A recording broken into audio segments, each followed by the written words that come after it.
The Lord said to Moses and Aaron in the land of Egypt, "This month shall mark for you the beginning of months. It shall be the first month of the year for you. To the whole congregation of Israel, that on the 10th of this month they are to take a lamb for each family, a lamb for each household. If a household is too small for a lamb, it shall join its closest neighbor in obtaining one. The lamb shall be divided in portion to the lamb of people who eat of it. Your people shall be without blemish. A year-old male shall take it from the sheep or of the goats. You shall keep it until the 14th day of this month. Then the whole assembled congregation of Israel shall slaughter it at twilight. They shall take some of the blood and put it on the 2 doorposts and the inside of the house in which they eat it. They shall eat the lamb at that same night. They shall eat it roasted over the fire with unleavened bread and bitter herbs. Do not eat any of it raw or boiled in water, but roasted over the fire, with its head, legs, and inner organs. You shall let none of it remain until the morning.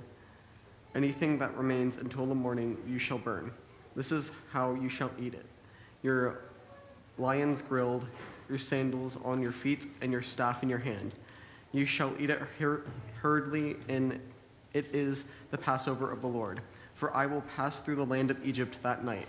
I will strike down every firstborn in the land of Egypt, both human begins and animals, on all the gods of Egypt. I will execute judgments. I am the Lord. The blood shall be a sign for you on the households where you live. When I see the blood, I will pass over you, and no plague shall destroy you. And when I strike the land of Egypt, this day shall be a day of remembrance for you. You shall celebrate it as your festival for the Lord. Throughout your generations you shall observe it as a perpetual ordinance. Passover is the yearly celebration of the time when Israel was enslaved in Egypt under the cruel oppression of Pharaoh. After making numerous attempts to convince Pharaoh to release the Israelites and let them leave Egypt as free people, God finally decided that Pharaoh's heart was too hard to be pierced by anything but his own medicine. Just as Pharaoh was destroying the future of all Israelite children born into slavery in Egypt, so God would destroy the firstborn children of Pharaoh and his people throughout Egypt. To escape the bloody retribution, the Hebrews were instructed by God to slaughter a lamb in each household and smear some of its blood on the doorpost and intel of their houses. Then God's Spirit descended upon Egypt to take the lives of Egypt's firstborn. The Spirit would pass over the Israelite children, keeping them safe from harm. This is still celebrated today in Jewish households, remembering their God who brought them out of slavery and saved their lives.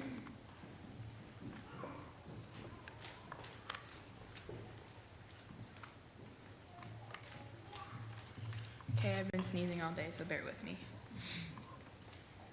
Why would Pharaoh keep saying no to Moses' plea to let his people go in the face of the 10 awful plagues that would be inflicted on Egypt?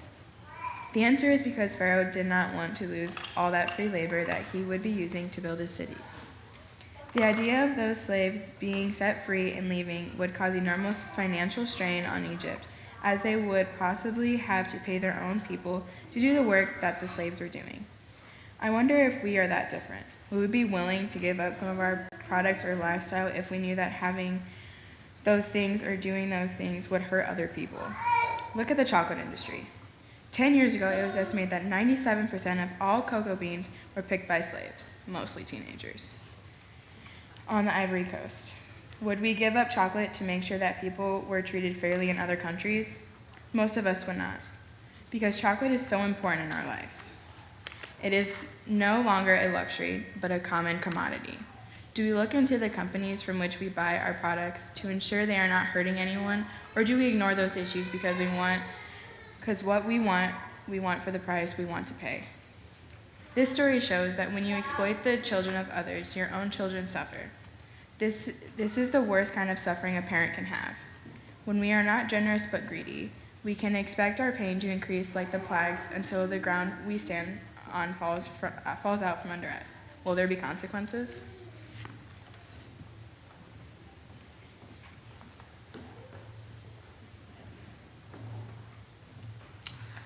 Hi, I'm Katrina Mitchell. I'm 17 and a junior at Westside. Just about a year ago, I left Omaha to do one of the scariest but most exciting things of my life. I left home for 5 months to be a foreign exchange student in Resistencia, Argentina.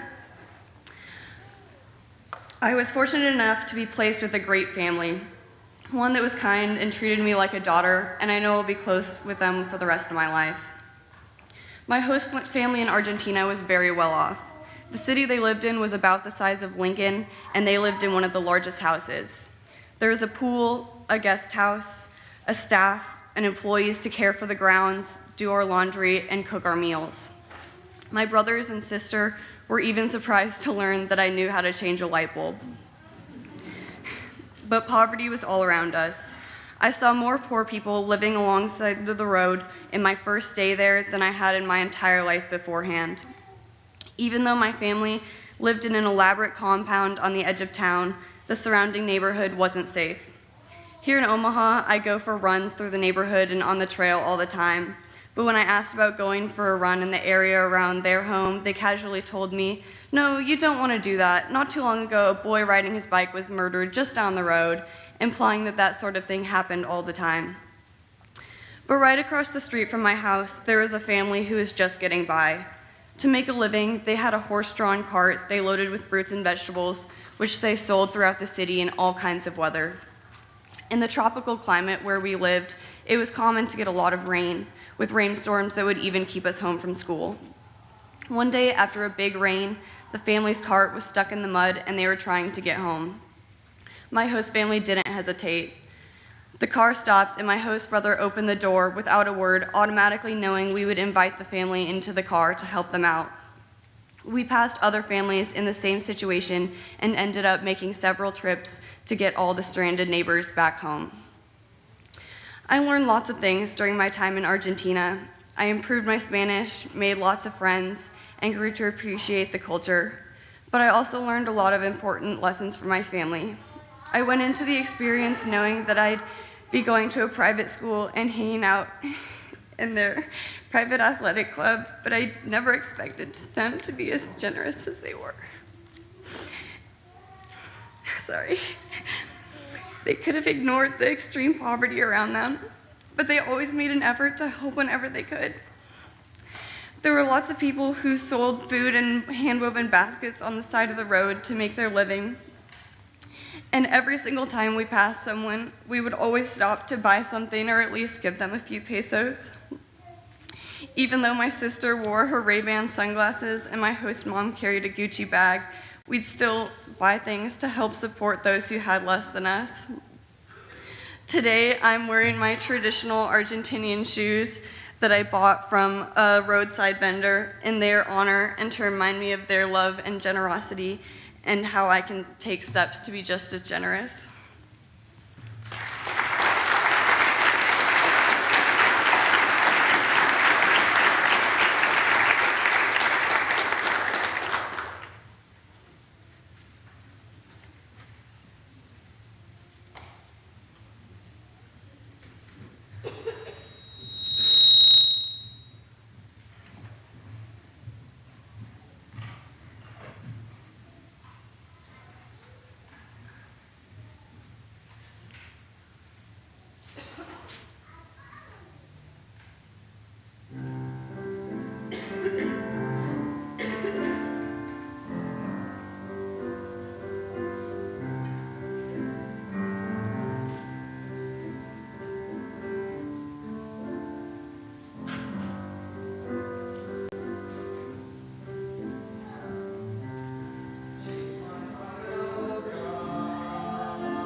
Give away your life, and you'll find life given back.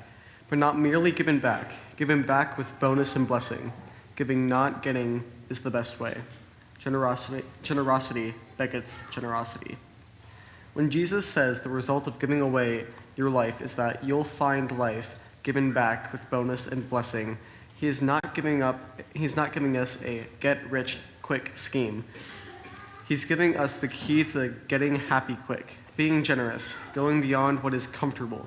To give makes us aware of the abundance we have and never notice, like anything else can. Just as giving an unusually generous tip to a wait person makes us immediately aware that we can give away that much, so giving away our time to help others makes us aware of how much time we actually have and often waste.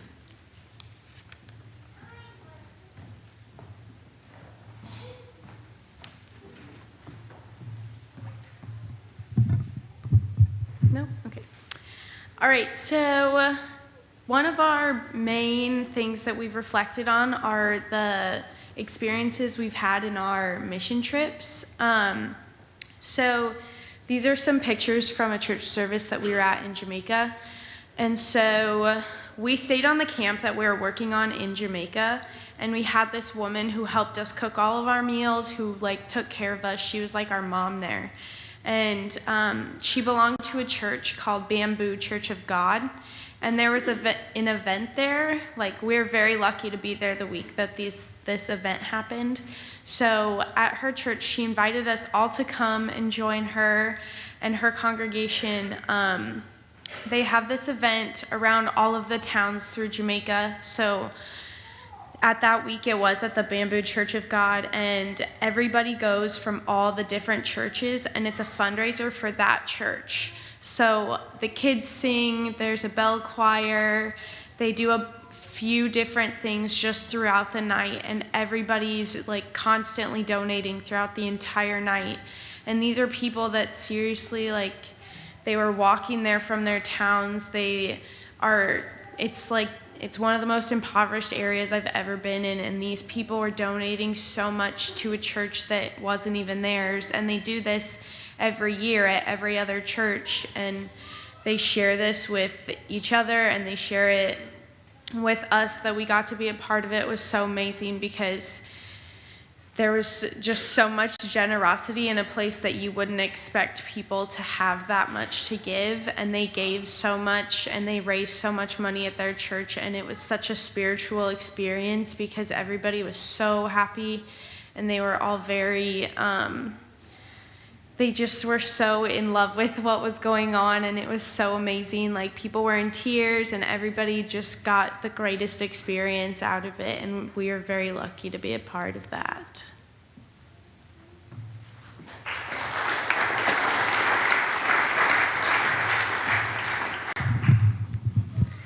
So I'm going to talk about a different trip that we took this last summer to the Boundary Waters in Minnesota. And this is kind of a different kind of generosity for me, because I saw more of the generosity through God and nature. So I found out that generosity can be the result of hardship or difficulty. During the trip, there were many times that I wanted to give up, or I got frustrated with my progress. Some of these moments were when we had to canoe through uncharted rapids with all of our supplies. Thanks, Betsy. When we had to walk through mud, rocks, muddy rocks, rocky mud, streams, and a little bit more mud. When we had to figure out a way to stay dry while our tents and clothes and supplies were soaked by the rain. And when it stormed on our trek home and we had to fight against wind and rain to get back to the camp. So throughout this trip, I found the generosity of God in the laughter that our group shared during these times, even when we were struggling to complete a physical roadblock or a mental roadblock, and the constant support of each other during these struggles and in the ever-present beauty of nature. God generously allowed our group to learn more about ourselves and our ability to overcome great physical and mental roadblocks. He also generously showed us how nature is fearless but provides us with beautiful surroundings and some unexpectedly wonderful moments.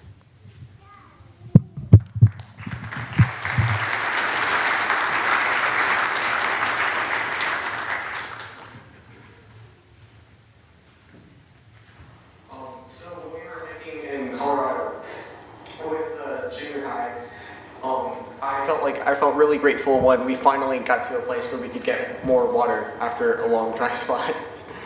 So the moment that I was most grateful for on a mission trip was in Boundary Waters when we were canoeing around for about 6 days, and then when we finally got back to the home base that we were staying at for the night, and we got to shower. It was such an exciting feeling to just be able to wash off all of that dirt that you felt like was almost ingrained into your skin permanently. So it was really nice to have that simple thing back. I'm grateful for the fact that on the Boundary Waters trip last year, Tyler and I made it through uncharted rapids and were able to cross them successfully without capsizing our canoe. That I was able to go on tour with a bunch of new people and being able to have the love and support that I got on tour and being able to see the love and support throughout the nursing homes.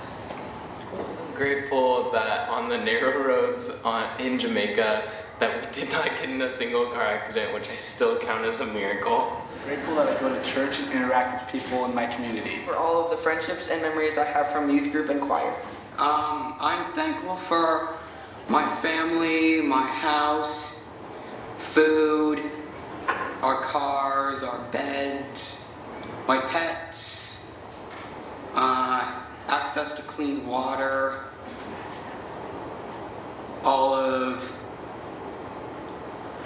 people in the world, and all animals and plants and inanimate objects for the most part.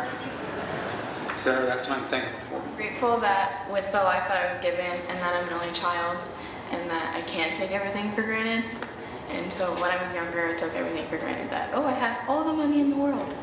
But we didn't. And I think now of the things that I have and I cherish them. If it comes to my family or my friends or the material things that I get, I don't take those for granted.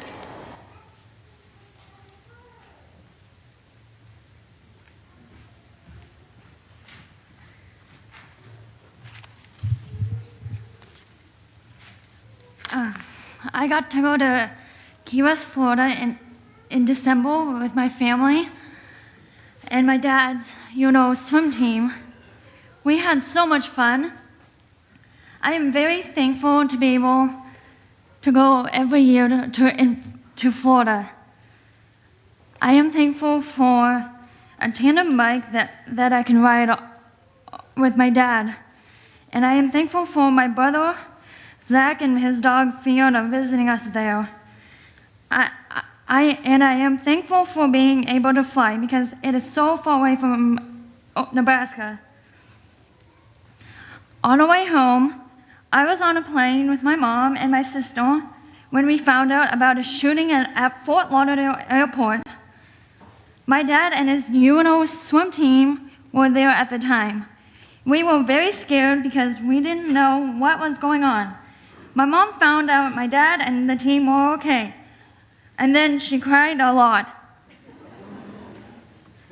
She told me she was happy they were okay, but she was sad for the other people who were hurt. I cried a lot then too. I was grateful that they were okay. I felt God would take good care of them. I was thankful to be with my mom and sister. I was very thankful when my dad flew home to us. Sometimes when I am scared, I need to take a deep breath and think of what I am thankful for. When I think of what God gives me, it makes everything easier.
Our children and youth never cease to inspire us, don't they? Yeah.